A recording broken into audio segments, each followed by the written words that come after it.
محراب و منبر سیریز اکتساب سیرت النبی صلی اللہ علیہ وسلم، مصنف محمود فاروقی، مرتب مشہود فاروقی۔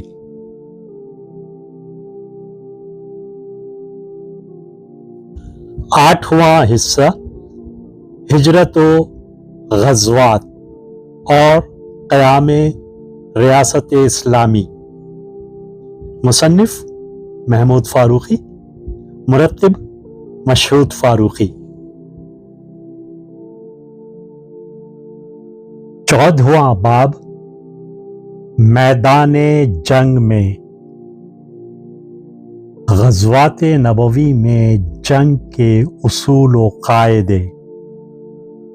تحریر محمود فاروقی، آواز و پیشکش مشہود فاروقی۔ جنگ انسانی زندگی کے لیے ایک لعنت ہے اگر وہ اصلاح کے لیے اور قیام امن کے لیے نہ ہو۔ قوموں کی تاریخ میں بے شمار جنگوں کی رویداد ملتی ہے، مگر جنگ میں اخلاقی قدروں کا تحفظ سب سے پہلے حضور اکرم صلی اللہ علیہ وسلم کے غزوات میں کیا گیا۔ میدان جنگ میں آپ کا اسوہ ایسے قوانین جنگ کو مرتب کرتا ہے جو آج کی متمدن دنیا کے لیے بھی شمع ہدایت ہے۔ جس طرح زندگی کے اور دوسرے تمام معاملات میں اللہ کے رسول نے اصول و ضوابط مقرر فرمائے تھے، جنگ و صلح کے لیے بھی خاص قوانین و ہدایات کا نفاذ ہوتا رہتا تھا۔ جب رسول اللہ جنگ کے لیے نکلتے تھے تو خاص نشان مقرر فرما دیتے تھے تاکہ آپ صلی اللہ علیہ وسلم کے ساتھی جمع ہوں تو ان میں دشمن کے جاسوس دھوکہ دے کر شامل نہ ہو جائیں۔ جس پر بھی شبہ ہوتا اس سے وہ خفیہ لفظ پوچھا جاتا، اگر وہ بتا نہیں سکتا تو سمجھ لیا جاتا کہ یہ دشمن کا آدمی ہے۔ ایک مرتبہ رسول اللہ نے اپنی فوج کا شعار فرمایا تھا، امت امت۔ ایک مرتبہ یا منصور شعار تھا، اور ایک جنگ میں ہم لا ینصرون، ان کو کامیابی نہیں ہوگی، مقرر کیا گیا تھا۔ آپ جنگ کے لیے نکلتے تو ذرہ اور قوس بھی پہنتے تھے۔ تلوار، نیزہ اور عربی کمان اور ڈھال آپ کے ہتھیاروں میں شامل تھے۔ آپ نے طائف کے معرکے میں منجنیق سے بھی کام لیا تھا۔ عورتوں اور بچوں کو قتل کرنے سے آپ منع کرتے تھے۔ لڑائی کے دوران آپ نابالغ پر حملہ کرنے اور قتل کرنے کی اجازت نہیں دیتے تھے۔